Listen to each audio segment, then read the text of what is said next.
CRM Shefeer, ഇപ്പോൾ തർക്കം എന്തായാലും അതിൻ്റെ നഷ്ടമുണ്ടാകാൻ പോകുന്നത് UDF-ലേക്കായിരിക്കും. പ്രത്യേകിച്ച് ഇങ്ങനെ ഒരു ഇമേജ് ഉണ്ടാക്കാൻ പോകുമ്പോൾ, അതായത് ലീഗ് നേതൃത്വത്തിലേക്ക് വരാൻ പോകുന്നു, അവിടെയുള്ള ന്യൂനപക്ഷ വിഭാഗങ്ങൾ പേടിക്കേണ്ടി വരും. ഇങ്ങനെ ഏത് പ്രചാരണമുണ്ടായാലും അടുത്ത 3 മാസം കൊണ്ട് അതിന് നഷ്ടമുണ്ടാകാൻ പോകുന്നത് UDF ആയിരിക്കും.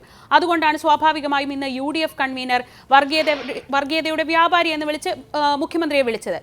പക്ഷേ ഇതിലൊക്കെ ഒരു പ്രശ്നം, ഒരു രാഷ്ട്രീയ പാർട്ടി അതിൻ്റെ ഒരു തെരഞ്ഞെടുപ്പ് ഫലം വന്നപ്പോൾ അതിൻ്റെ നേതാവിനെ അല്ലെങ്കിൽ നേതൃത്വത്തെ വിമർശിക്കുന്ന അണികളാണ്, അധിക്ഷേപിക്കുന്ന, ഒറ്റപ്പെടുത്തുന്ന അണികളാണ് കോൺഗ്രസിനുള്ളത്. അവിടെ ഒരു കമാൻഡിങ് പവർ അല്ലെങ്കിൽ ഒരു സ്പേസ്, വോയിസ് ഇതൊക്കെ ഉണ്ടാവേണ്ടേ കോൺഗ്രസിന്? എന്നാലല്ലേ ഇതിനെയൊക്കെ ഒന്ന് തടുത്തു നിർത്താൻ പറ്റൂ. അപ്പോൾ ദുർബലപ്പെട്ട കോൺഗ്രസിന് ഇങ്ങനെയൊരു സാഹചര്യത്തിൽ എന്ത് ചെയ്യാൻ പറ്റും?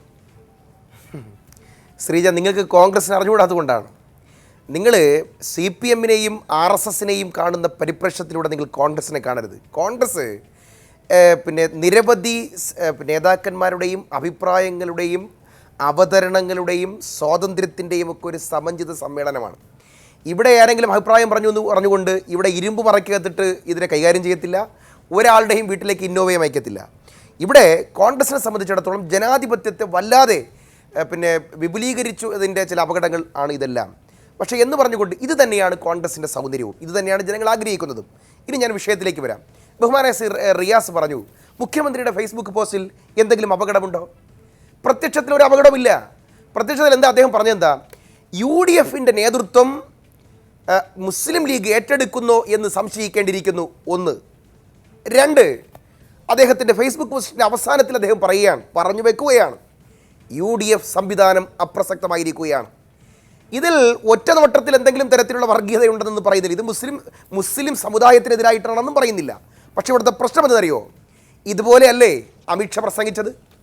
അമിത്ഷാ ഗുജറാത്ത് തെരഞ്ഞെടുപ്പിൽ രാഹുൽ ഗാന്ധിയുടെ നേതൃത്വത്തിൽ ഗുജറാത്തിൽ നെക്ക് ടു നെക്ക് ഫൈറ്റാണ്.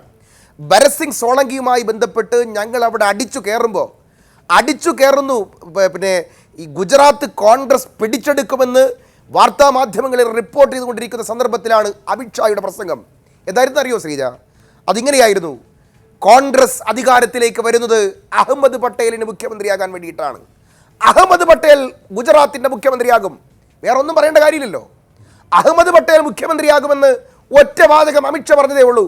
അവിടെ ധ്രുവീകരണമുണ്ടായി. അവിടെ മുസ്ലിം ഹിന്ദു പ്രശ്നങ്ങൾ അവിടെ ഉടലെടുത്തു. 23ഓളം സീറ്റുകളിൽ 1000-ന് താഴെ വോട്ടുകളുമായി കോൺഗ്രസ് പരാജയപ്പെട്ടു. ഇവിടെ വളരെ കൃത്യമായിട്ട് തന്നെ ആദ്യം തുടങ്ങി വെച്ചത് സഖാവ് കോടിയേരി ബാലകൃഷ്ണനാണ്. കോടിയേരി ബാലകൃഷ്ണൻ ആദ്യം പറഞ്ഞത് ഇത് രമേശ് ചെന്നിത്തല RSS ആണ്, അദ്ദേഹം തുടക്കം കുറിച്ചു. രണ്ടാമത് പറഞ്ഞു അമീറും ഈ പറയപ്പെടുന്ന ഹസനും മുസ്ലിം ലീഗും കൂടിയാണ് കാര്യങ്ങൾ തീരുമാനിക്കുന്നത്. കോടിയേരി അവിടെ പറഞ്ഞു നിർത്തി. അതിനകത്ത് വർഗീയതയുടെ വിഷലിപ്തമായ വാക്യങ്ങൾ അതിനകത്തുണ്ടായിരുന്നു. അത് വിജയരാഘവൻ എന്ന് പറയുന്നത് ഒരു തരത്തിലും കാര്യങ്ങൾ പറയുന്നതിൽ ഈ സൂക്ഷ്മത പുലർത്തുന്ന ആളല്ല. പക്ഷെ അദ്ദേഹം പറഞ്ഞൊരു വാചകമുണ്ട്, എന്തെന്നറിയോ? കുഞ്ഞാലിക്കുട്ടിക്ക് മുഖ്യമന്ത്രിയാകാൻ വേണ്ടിയിട്ടാണ് UDF മുന്നോട്ട് പോകുന്നത്. ഇതെല്ലാം കൃത്യമായിരുന്നു. എന്തെന്നറിയോ? കേരളത്തിലെ ന്യൂനപക്ഷ സമുദായത്തിനിടയിലും ഭൂരിപക്ഷ സമുദായത്തിനിടയിലും അടിയുണ്ടാക്കുക, കോൺഗ്രസിന് കിട്ടിക്കൊണ്ടിരിക്കുന്ന ഹൈന്ദവ സഹോദരങ്ങളുടെ വോട്ടുകൾ, ക്രിസ്ത്യൻ സമുദായത്തിൻ്റെ വോട്ടുകൾ എങ്ങനെയെങ്കിലും RSS-ലേക്ക് വഴിമാറ്റുക. ഇന്നിപ്പോൾ കേരളത്തിലെ ബഹുമാനായ മുഖ്യമന്ത്രി പറയുകയാണ് ഇവിടെ UDF അപ്രസക്തമായി എന്ന് പറഞ്ഞാൽ അർത്ഥം എന്താണെന്നറിയോ? ഇവിടെ ഇനി CPM-ഉം BJP മാത്രമേ ഉള്ളൂ. ഇവിടെ ഇനി CPM-ഉം BJP മാത്രമേ ഉള്ളൂ, ഞങ്ങളും BJP-യും. അതിൻ്റെ കൃത്യമായ അടവ് തന്ത്രം എന്താണെന്നറിയോ? അതിനകത്ത് അവിടെയാണ് ഞങ്ങൾ ചർച്ചയ്ക്ക് വെക്കുന്നത്. അതിൻ്റെ തന്ത്രം എന്ന് പറയുന്നത് കോൺഗ്രസിന് വോട്ട് ചെയ്യുന്ന ഹൈന്ദവ സഹോദരങ്ങളോട് പറയാതെ പറയുകയാണ്, ഒന്നുകിൽ CPM അല്ലെങ്കിൽ BJP, നിങ്ങളെല്ലാം BJP-യിലേക്ക് പൊയ്ക്കോന്നേ. അങ്ങനെ പറഞ്ഞ് കോൺഗ്രസിൻ്റെ വോട്ട് ബാങ്കുകളിലെ ഭൂരിപക്ഷ സമുദായത്തിൻ്റെ വോട്ടുകളെ ഡൈവേർട്ട് ചെയ്ത് കൊടുക്കുക BJP-യിലേക്ക്. എന്നിട്ട് UDF-ൻ്റെ സ്ഥലത്തേക്ക് BJP-യെ പ്രദർശിപ്പിച്ച് കൊടുക്കുക. BJP-യെ പ്രദർശിപ്പിച്ച് വന്നാൽ എങ്ങനെയെങ്കിലും 10-15 സീറ്റ് BJP നേടണം. BJP 15 സീറ്റ് നേടിയാൽ കോൺഗ്രസ് അധികാരത്തിൽ വരാൻ പറ്റില്ല, UDF വരില്ല. അങ്ങനെ വന്നാൽ ഒരു തുടർ ഭരണം ഒപ്പിക്കാം എന്നുള്ളതാണ് കുൽസിതമായ രാഷ്ട്രീയം. എന്നിട്ടോ ഈ ഭൂരിപക്ഷ സമുദായത്തിൻ്റെ വോട്ടുകൾ ഡൈവേർട്ട് ചെയ്ത് അത് BJP-യിലേക്ക് പോയി എന്ന് ഉറപ്പ് വന്നു കഴിഞ്ഞാൽ, ക്രിസ്ത്യൻ ഹിന്ദു സഹോദരങ്ങളുടെ വോട്ടുകൾ മറിഞ്ഞു എന്ന് ഉറപ്പ് വരുത്തി കഴിഞ്ഞാൽ അടുത്ത ഒരു തന്ത്രം അവർ പറ്റും. കണ്ടോ, RSS വരാൻ പോവാണ്, RSS ഭരണം പിടിക്കാൻ പോവാണ്. ഒറ്റ വഴിയേ ഉള്ള ന്യൂനപക്ഷങ്ങളെ സംരക്ഷിക്കാൻ ഞങ്ങളെ ഇനി ബാക്കിയുള്ളൂ, നിങ്ങൾ അരിവാളിലേക്ക് വരിക, ഞങ്ങളോടൊപ്പം ചേർന്ന് നിൽക്കുക. ഇതായിരുന്നു പൊളിറ്റിക്സ്. ഇത് ഇപ്പോൾ തുടങ്ങിയതല്ല. കഴിഞ്ഞ നിയമസഭാ തിരഞ്ഞെടുപ്പിൽ നിയമസഭാ തെരഞ്ഞെടുപ്പിന്റെ തലയ്ക്കും തലേ ദിവസം എന്ന് പറഞ്ഞാൽ പ്രചരണം അവസാനിക്കുന്നതിന്റെ ദിവസം ഒരു പ്രത്യേകതരം സ്ക്വാഡ് കേരളത്തിലുടനീളം ഇറങ്ങി. അത് പ്രത്യേകിച്ചും ഒരു മത സ്ക്വാഡായിരുന്നു. ഞങ്ങൾക്ക് കൃത്യമായിട്ട് പലയിടത്തും അറിയാം. രാത്രിയാണ് വീട് കയറുക. രാത്രി വീട് കയറിയിട്ട് പറയും ഇവിടെ ഇപ്പം എങ്ങനെയാ? അപ്പോൾ പറയും ഞങ്ങൾ UDF, ഞങ്ങൾ കോൺഗ്രസ് ആണ്, ഞങ്ങൾ ലീഗാണ്. ഇപ്രാവശ്യം കൊടുക്കല്ലേ, RSS ജയിക്കാൻ പോവുകയാണ്. RSS ജയിക്കും. ഇവിടെ RSS ജയിക്കാതിരിക്കാൻ ഒരു പ്രാവശ്യം നിങ്ങളൊന്ന് അരിവാളിന് കുത്ത്. RSS ജയിക്കാതിരിക്കാൻ ഇങ്ങനെ 43 സീറ്റുകളിൽ ഞങ്ങൾ പരാജയപ്പെട്ടു. എൻ്റെ കയ്യിൽ കൃത്യമായിട്ട് തന്നെ കണക്കുകളുണ്ട്. എന്നാൽ തിരിച്ച് ഇവർ ചെയ്യുന്നത് എന്താണെന്നറിയോ? ഇവർ ജമാഅത്ത് ഇസ്ലാമിയുമായി തരാതരം പോലെ ഇവർ കൂട്ടുകൂടും.